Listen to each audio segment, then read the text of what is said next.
Magandang araw sa inyong lahat at welcome sa aking channel.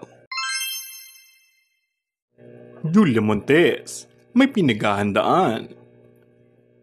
Ayon sa latest post ng kapamilya actress, preparing for something big this June. I'm so excited. Any guesses? Thank you my Avenon Clinic family for taking care of me.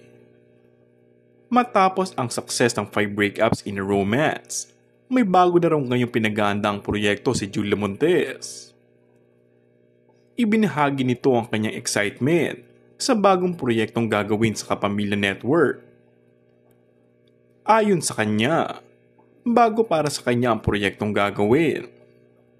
May sunod-sunod akong project, but it's still a secret. Kasi naniniwala pa rin ako na hanggat hindi pa tayo nagsisimula, behave muna. Pero ayun, na-excite na ako sa bago kong gagawin ngayon.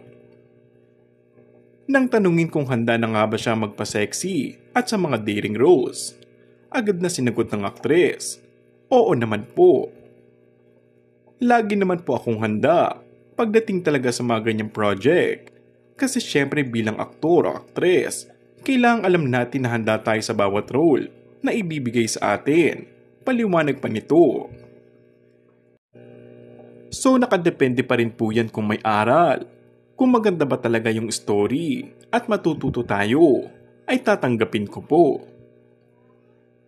Samantala, abala ngayon si Julia para sa sarili para mas maging fit umano sa mga role na gagampanan niya.